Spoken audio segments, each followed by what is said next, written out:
Welcome to Love in Life, a guide to a positive mindset.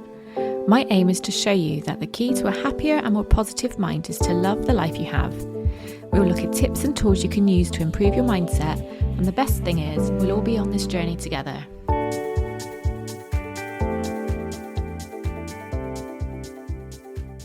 Hello. I can't believe it's been a week already. What a week it's been. I've had my penultimate wedding cake. So I delivered that on Sunday, and it's funny because the wedding coordinator that I was speaking to at the time, she was asking, I told her that it was my second to last wedding cake, and she asked me how I was feeling, and I was like, yeah, it's the right thing to do. I need to do this for myself. I decided a long time ago that I need to move on, and that was that. But then when I got in the car to drive away, it did feel really strange, actually, because it didn't hit me at the time. But even though I've still got one left to do, that's the last time I'm going to be delivering to that particular wedding venue. So, yeah, I don't know. I think it's like the end of an era, isn't it? I've been doing it for 8 years now. So it's going to be strange. But I am so ready for my next chapter. And I actually saw my coach again yesterday, and she just helped me get clearer on my goals that I want to achieve for the next few months. So honestly, watch this space, guys. I'm so excited, and I just can't wait to show you what I'm bringing to you. The first thing I will be bringing to you is the morning membership that I'm setting up. So I'm doing this as a membership so as you can join anytime you want to and leave when you feel that you are ready to. Because the main purpose of this is for support and accountability. So many of you have asked or have shown interest in having some accountability and support to ensure or to encourage you to have a better start to your day. Because, I've talked so many times about how having a positive start to the day just has a knock-on effect for the rest of your day. So it's so important, and I honestly can't tell you how much it's changed my life in the last 2 and a bit years. And just quickly before I go on to today's episode, I just want to tell you that it doesn't matter what time you want to get up in the morning. Like, you all know that I get up at 5 a.m. Just because I do that doesn't mean you have to be stupid enough to do it. Do you know what I mean? You have to work out what time works for you. And just because I do certain practices in the morning doesn't mean that you have to do them. You have to find what time and what routine works for you. I'm just here to give you a few tips, some things that I do, some things that I don't necessarily do, but they could work for somebody else, and just give you some support, because it is hard work when you first start doing it. You are bloody knackered when you first start doing it, and you just kind of have to keep seeing it through, to be honest with you. So, and the other thing is, it doesn't matter where you are either. So I'm obviously in Bristol in the UK. It doesn't matter where you are in the world. It doesn't matter what time zone you're in. As long as we can communicate at some point, it doesn't matter where you are, because you'll have access to all my videos and tips and all my content, and you will have access to contacting me. So it doesn't matter where you are.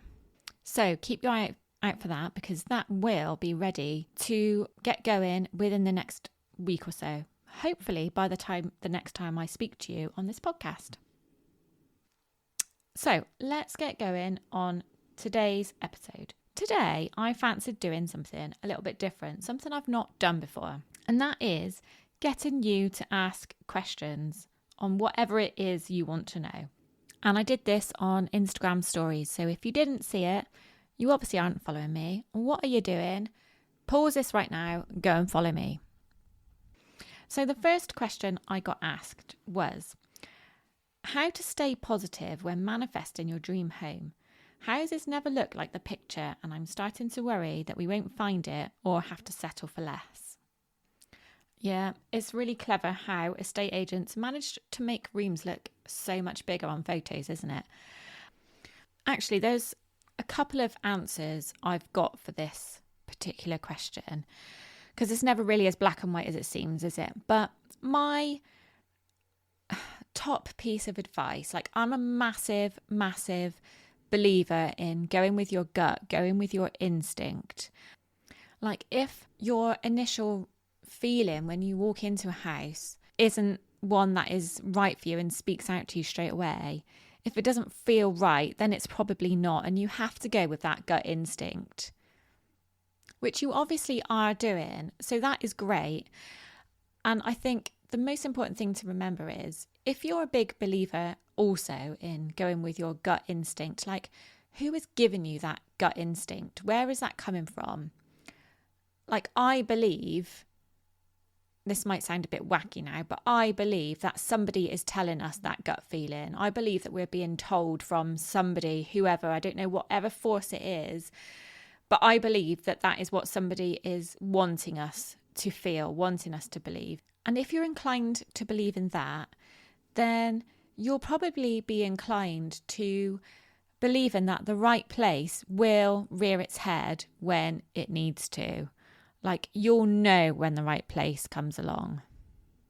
So I think it's just a case of having trust and having faith that the reason why you're seeing all these houses that you aren't having a great feeling about is because they're not right, and because the right place will show up eventually. However, depending on what your situation is, sometimes you need to weigh up your options. So is it a case of maybe you have too many things on your list, or things of non-negotiables on your list? And is there something that you could be a bit more flexible with? Or maybe your next house isn't meant to be your dream house. Maybe your house is meant to be a stepping stone. Like, if it gets you out of the situation that you're in at the moment, and you can imagine yourself staying there for like 3, 4, 5 years, and then it's the right time to buy your dream house. I mean, the universe has infinite opportunities, and, you know, none of us will ever have the right answer to this. And maybe you know deep down, maybe you have a gut feeling deep down of what the answer is. The house that Craig and I lived in before we lived here, that was one of those houses. We were absolutely desperate to get out of the place where we were living before. There was 4 of us and a dog living in a little 2-bedroom flat, a lovely little 2-bedroom flat. But it was a 2-bedroom flat with 4 of us. And the house that we moved into, we always knew that it was going to be a stepping stone. The garden wasn't anywhere near big enough for what we needed, but it was an upgrade on what we had before.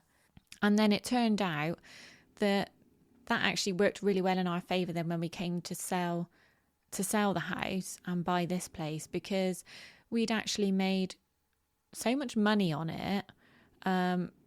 You know, it was the right time and the right place. Things just worked out well for us. And I wonder if that's because we just went with it. We went with the flow. Do you know what I mean? But there was no way of knowing that at the time. You kind of only know the answer to these after you've taken the plunge, really, and, you know, you're a couple of years down the line. I guess what I'm trying to say is, sometimes when you're looking too hard for answers, you won't see them. Do you know what I mean? Just go with the flow, and if something doesn't feel right, then it's obviously not right. Go with the feeling. Anyway, I don't know if that's helped or not. Let's go on to the next question. Oh, I will say that person very kindly also ended their message with, also, thank you very much for your podcast. I just binged 3 episodes and instantly feel in a more positive mindset. I'm making small changes and it's definitely improving my life. I absolutely love hearing things like that. Thank you so much for that message. Is honestly, knowing that people feel like that, listening to my podcast, is what makes me do it. So thank you so much. It's really good for me to hear that people feel like that. So thank you so much. Right, the next question. What time do you go to bed to get up early? My children go to bed at 8:30, 9 o'clock. So I find that is then our time, as it's full on up until then. It's a chance to catch up on jobs, watch something I like, or to read. I need a good 7 to 8 hours sleep. So I've tried getting up earlier. Now it's 6:30ish, but I'm exhausted. Okay, I totally hear you on this one. Like, we've all got hectic lives. It's like I was saying last week when I was talking about the law of relativity. It's all relative to our own experiences. So your life feels really hectic and that you haven't got time to fit things in at the moment because you've only got your past sort of experiences to compare that to. So whilst your life might feel really hectic right now, that's because you're comparing it to an earlier stage in your life, maybe when you didn't have kids and life wasn't quite so hectic. So just take a little bit of comfort in that and just remind yourself that this is the stage of life that it is at the moment. It's not always going to be like this. You have got easier times to compare it to, and it will get easier to fit things in at some point. I do go to bed at about 8:30, if I'm honest. But then obviously it's a bit more, you can't really compare what is going on in your life to what's going on in my life because of the law of relativity. You can only compare it to what is going on, what has been your experience. But I do go to bed at 8:30, and I mean, my kids might be older than yours. My kids tell me off for making them go to bed so early, but I do. One of them goes to bed at 9, one of them goes to bed at 9:30. But when we go up to bed at 8:30, we also see that as our time. So whilst we go to bed at 8:30, we don't necessarily go to sleep at 8:30. That is when we will sit and have our quiet time together. So we'll chat about our day, we'll watch what we want to watch on Netflix or what have you. And so it's a case of like using your time. I don't want to say using your time more wisely, but just being a bit more productive with your time. Like, what are you doing with your time after the kids have gone to bed? Like, is it just to sit and watch TV when really you want to be doing something else and having a bit more quality time together? Would it be worth going to bed earlier and having your time together behind closed doors where that is your space? Something I find really effective is time blocking your day. So work out what your priorities are for that day. And, obviously you said about catching up on jobs. If that's, if those jobs that you're catching up on aren't on your list of priorities for that day, then don't do them. Do them on the weekend. We've only got so many hours in the day. You know that old saying, we've all got the same hours in the day as Beyonce. Like, some people really hate that saying, but I think it's true. Like, our lives are all relative to our own lives. So we have all got the same hours in the day. And it's up to you what you do with those hours. Do you know what I mean? So I too need 7 to 8 hours sleep. And I do, whilst we go to bed at about 8:30, usually by the time I go to sleep, it's about 9:30, 10 o'clock. So I get up at 5, so 10, 11, 12, 1, 2, 3, 4, 5. I get at least 7 hours sleep a night. By going to sleep, that's if I go to bed at 10 o'clock. That's if I go to sleep at 10 o'clock. As I said at the beginning of this episode when I was talking about my membership, obviously you do feel exhausted when you first start getting up early in the morning. It does take quite a while for your body to acclimatise to the different sleep pattern that you're having, but eventually you do get there. They say it takes 66 days to set a habit, but obviously that means 66 days of repeatedly sticking to that habit for it to stick, for it to remain, and for it to become an actual habit. So give it chance if that's what you want to do. If it's not what you want to do, then don't do it. But if you do want to get up at 6:30 or whatever time you want to get up, and you need 7 to 8 hours sleep, then start off at your getting up time and work backwards. If you need 7 to 8 hours sleep, then make sure you're going to bed at 10:30, 11 o'clock, and make sure that you're you're getting good sleep when you go to bed. And it will help you eventually get up in the morning and do your morning routine, which I'm guessing is really important to you. Okay, so the next question is, do you have specific rituals to bring your vibration back up if someone brings it down? The answer is yes, I absolutely do. I have one thing that I do when it comes to this, and that is write a gratitude list. So if someone pisses me off, okay, I've just thought of an actual situation where this happened not so long ago. So my youngest, I've got to go careful because he is in another room in this house today. He had a bit of a funny night a few weeks ago, and all of a sudden he was really pissed off with me. I don't know why. I'd obviously done something to upset him, like put peas on his plate or something, and he was in a right piss with me. And I was trying to get to the bottom of it, and I was being really, really nice, and eventually I ended up getting myself so wound up about it.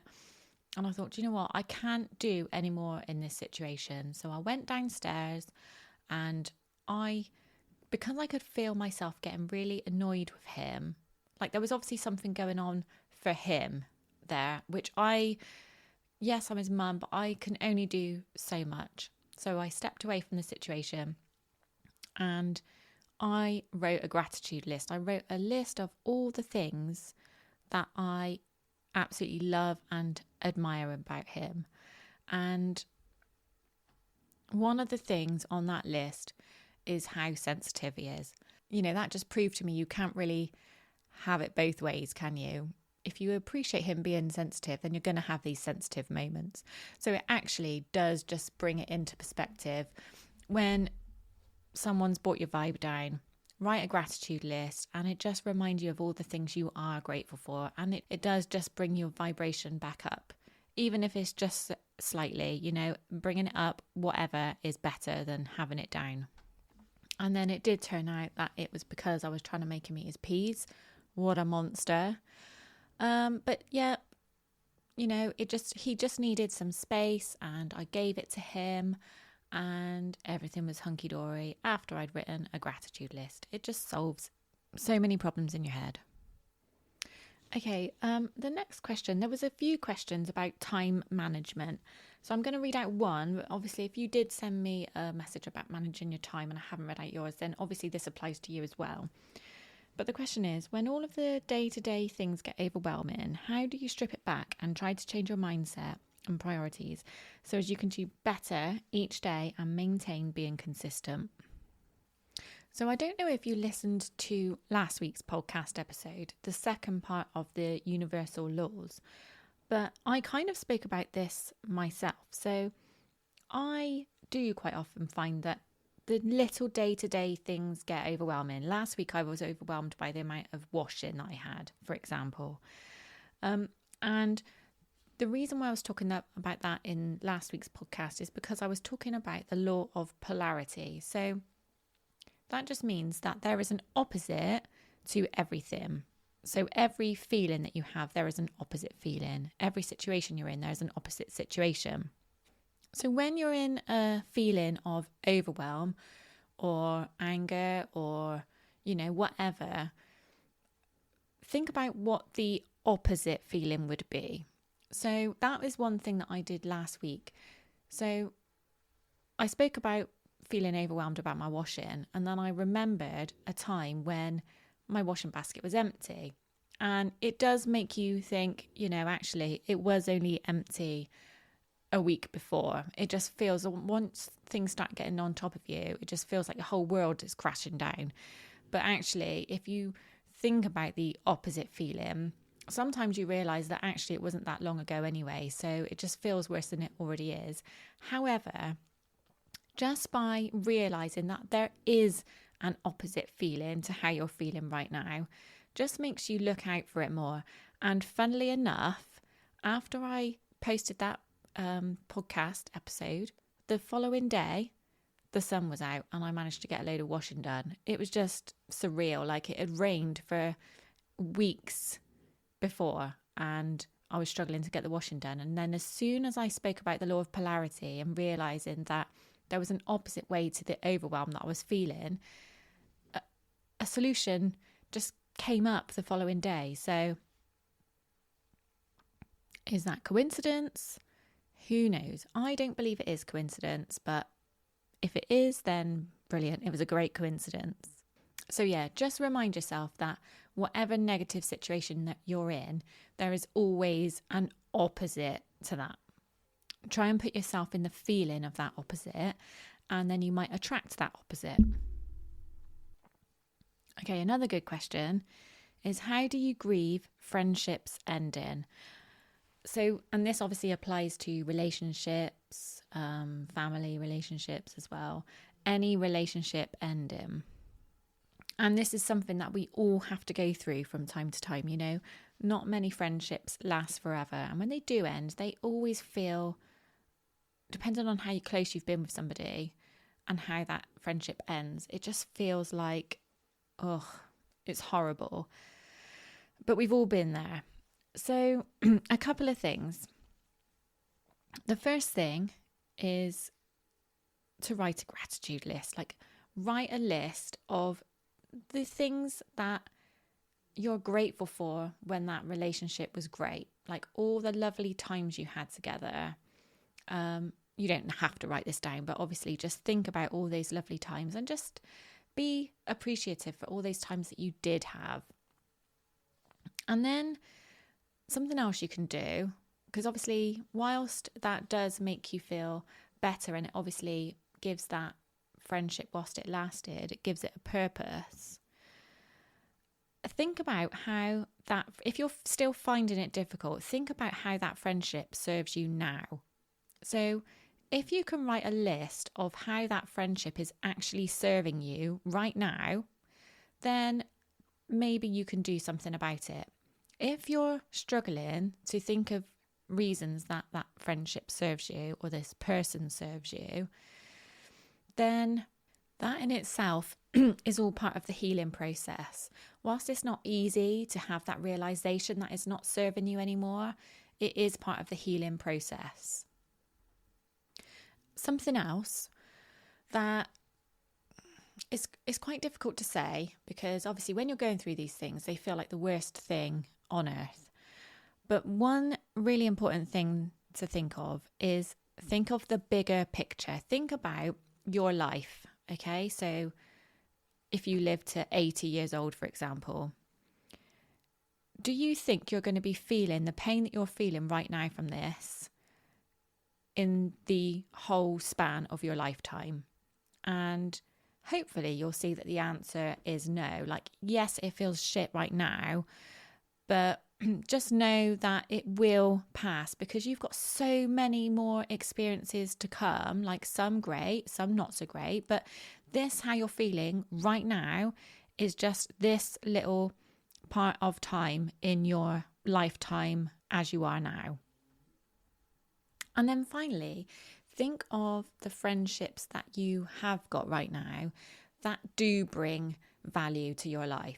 What would you rather put your time and energy into? Would you rather put it into grieving for a friendship that isn't bringing you anything anymore? Or would you rather put that energy into somebody who does value you and for somebody who does get you? And just remember that we have so many different cycles in our lives, and friendships are just part of that.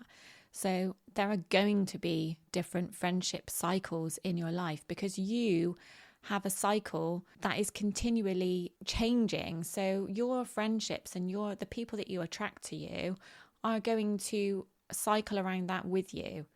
So if people aren't in alignment with the person that you are at that time, then maybe it's a good thing that they're not part of that cycle. They've served you for when you needed that, or when they needed you, or, you know, when it served a purpose, it was there.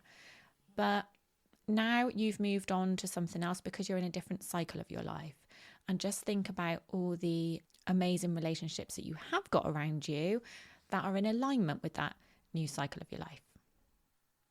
Okay, so another question I've had is the benefits of meditation is widely recognized, but as a complete novice, what's the best way to start? And what benefits have you felt by developing this practice? God, I have to say, the benefits of meditation are endless because there are so many. So the best way to start if you're a beginner with meditation is find a guided meditation on YouTube. There are so many, and you can even define what you want to get from it. So if you're feeling a lack of self-worth, then search for a guided meditation for self-worth. And if you're finding life particularly stressful at the moment, or if you're just having a stressful 5 minutes or someone's pissed you off, then look for a guided meditation to help with stress, help reduce stress. And even if you can only spend 5 minutes on this, then, if you were to have a particularly stressful situation during the day, if you can just take yourself away for 5 minutes and listen to a guided meditation, then the chances are you'll feel less stressed at the end of it. I don't recommend for somebody who doesn't tend to meditate. I don't recommend doing it in complete silence, which I know I've said I do before, which I do. But I don't know. When I am meditating, I don't really get self-doubt creeping in. I don't really get intrusive thoughts creeping in. It's a little bit different if you have anything like that. Whereas when I'm meditating, I genuinely feel calm whilst I'm doing it. And sometimes I feel my mind wandering, but once I realise that my mind's wandering, then I quickly bring it back to the present. And but then saying that, some of my best ideas come to me when I'm meditating. So, that's not always a bad thing. So I would 100% say that guided meditation is the best way to go if you're a beginner. So in answer to the second part of that question, what benefits have you felt by developing this practice? Like I said, some of my best thoughts come to me. If I am trying to achieve something, like to earn a certain amount of money a month or something like that, then I will focus on that at the beginning of meditating, and I will ask for inspiration during meditation. And sometimes it comes, sometimes it doesn't. But like I said, I do tend to get a lot of inspiration, insights, insightful thoughts, sometimes light bulb moments when I'm meditating. Because when you're trying to think of those things when you're not meditating, like when you're meditating, obviously the aim of it is to sort of close off everything else around you. Whereas if you're not meditating and you're trying to think about those things and find inspiration, then you've got so many distractions around you. Whereas if you focus on it through meditation and really manage to close everything off, then that's sometimes when the real good shit comes.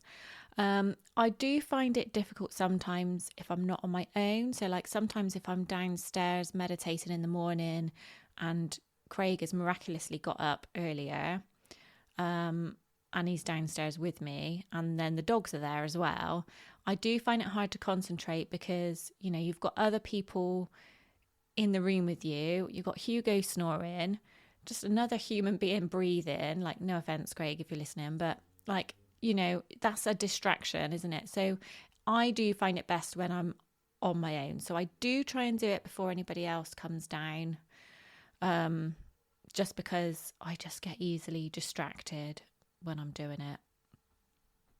So yeah, use a guided meditation and make sure there's no distractions around you. I've got a couple more questions that I do want to try and answer. So this might go on a little bit longer today. But the next question I want to answer is how do you set healthy boundaries and say no? So as somebody who doesn't like to say no to people, this is something I do struggle with myself. I'm not going to lie. But I guess the thing that I do try to do is, the thing that you want to say no to, is it in alignment with what you are, with who you are? Does it serve you? So I don't know. Let's use a completely random example. Let's say you're a website designer, and let's say your friend is setting up a business and wants help setting up a website. And you don't mind because you're a kind and generous person. So you don't mind helping them set up their first website. But a couple of months down the line, this person wants help to keep tweaking it or keep adding things to it. And somewhere you do need to draw the line, because you can be a kind and generous person, which initially, when you initially helped out, that is in alignment with you and your values. But is repeatedly helping somebody with no benefit to you in alignment with who you are?